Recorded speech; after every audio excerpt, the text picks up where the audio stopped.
छोटी सी मेहनत रंग लाई देखो हमारी। टमाटर भी बोए हुए हैं इसमें, 2-4 मिर्ची भी लगी हुई है। छोटी सी बगिया।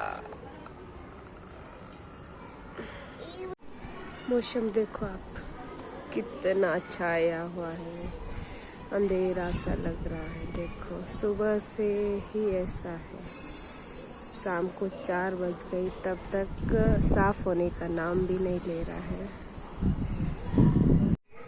ये देखिए चप्पल हैं जो कि बहुत ही अच्छे प्राइस में मिले हैं मुझे, और इसका कलर भी बहुत अच्छा है, बिल्कुल सॉफ्ट भी है और सुंदर भी है दिखने में, और वजन में हल्के भी हैं। तो कभी कभी कम प्राइस में भी हमें बहुत अच्छी सी चीज़ें मिल जाती हैं, सच में। हेलो फ्रेंड्स, कैसे हो आप सभी?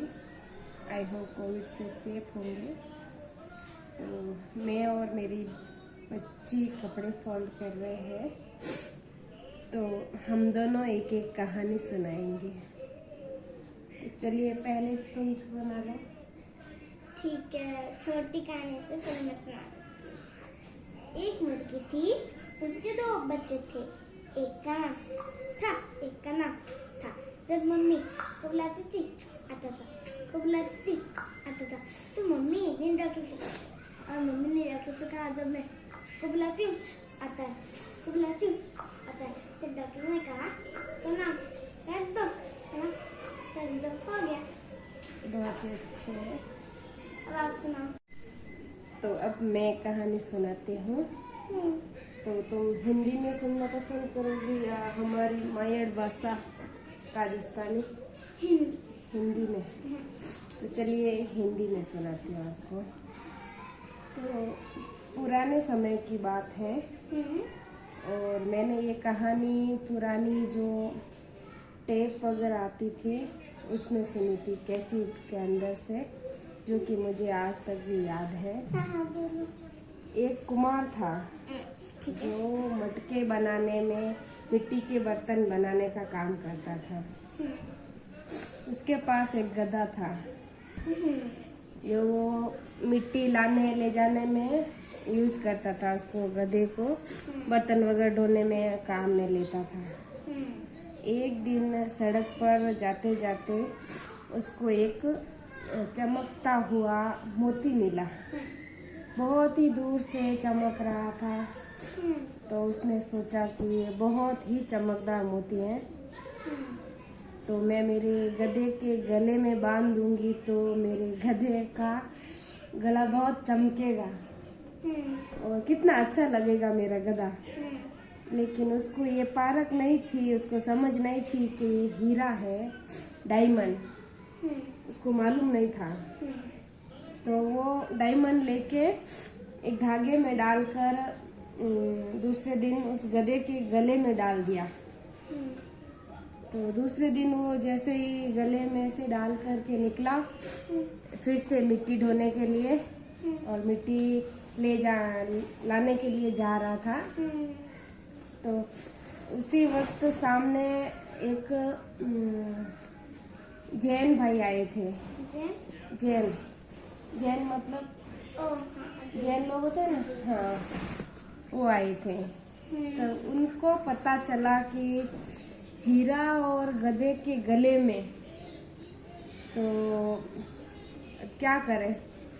तो उसने सोचा कि या तो इस कुम्हार के पास बहुत सारे हीरे हैं, और या इसको पारख नहीं है, मतलब समझ नहीं है इसको कि ये हीरा है।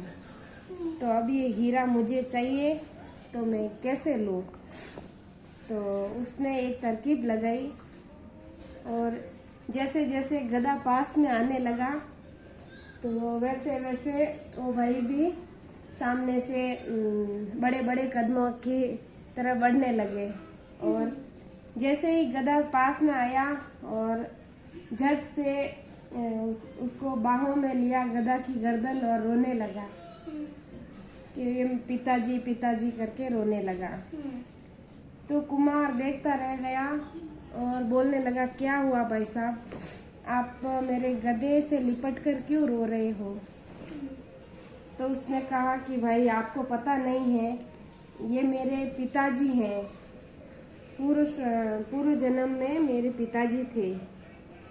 तो कुमार ने सोचा कि शायद ये पढ़े लिखे हैं और इनको पिछले जन्म की खबर होगी, इसीलिए ये बता रहे हैं कि ये मेरे पिताजी हैं। क्या पता पिताजी होंगे इनके। तो कि भाई अब बोलो, अब क्या करना है, आप ऐसे रो रहे हो। तो ये तो मेरे पिताजी हैं, मुझे अब पता चला कि मेरे पिताजी से आप इस तरह से काम करवा रहे हो, और मेरे पिताजी मुझे चाहिए। तो कुमार ने बोला कि भाई आप ले जा सकते हो, मुझे कोई एतराज़ नहीं है, आप ले जाओ। लेकिन उस भाई साहब ने कहा कि ये लो कुछ पैसे हैं, 500 रुपये रख लो, अपने 200-500 जो भी उनके पास था। तो उसने उस कुमार को दे दिया और उस गधे को लेकर निकल पड़ा। और घर जाकर वो हीरा जो डायमंड था वो खोल लिया और फिर से गधे को छोड़ दिया। तो फिर से गधा तो वो डेली का जो मालिक था उनके घर पर आकर भौंकने लगा। तो कुमार भाई ने देखा कि गधा फिर से वापस आ गया है, तो वो बहुत नेक इंसान था। तो उसने कहा कि भाई हमें तो पैसा दिया गया है इस गधे का, तो मैं इसको फिर दोबारा नहीं रखूँगा, पैसा ले लिया है हमने, फिर से लेकर जाता हूँ उस मालिक भाई के घर, ये तो उनका है, अब उनका हो गया। तो फिर से उसको बांधकर उनके घर लेकर गया और बोला भाई साहब आपके पिताजी जो है वो मेरे घर आ गए वापस, तो मैं फिर से लेके आया हूँ आपके घर। तो उन भाई साहब ने बोला कि भाई ये पिताजी जो है मेरे, वो आपके बिना नहीं रह सकते हैं, क्योंकि काफ़ी दिनों से आपके यहाँ ही रह रहे हैं। लो ये थोड़े से पैसे और ले जाओ और मेरे पिताजी को भूखा मत रखना, प्यासा मत रखना, और अच्छे से हरा हरा घास खिलाना। और लो ये थोड़ा सा पैसा दे रहा हूँ और आपके पास ही रखो अब। तो कुमार खुश हो गया बिल्कुल, और उसने सोचा कि भाई चलो डबल पैसे आ गए हमारे, तो गधे के, एक गधे के 2 गधे ले लूँगा, डबल पैसे आ गए। लेकिन उनको समझ नहीं थी कि इस हमने हीरा खोया है, डायमंड खो लिया है। तो ये सब चतुराई का काम है, चतुर बुद्धि। तो इस कहानी से हमें ये शिक्षा मिलती है कि हमेशा सोच समझकर काम लें और चतुराई से काम लें। तो कैसी लगी आपको कहानी?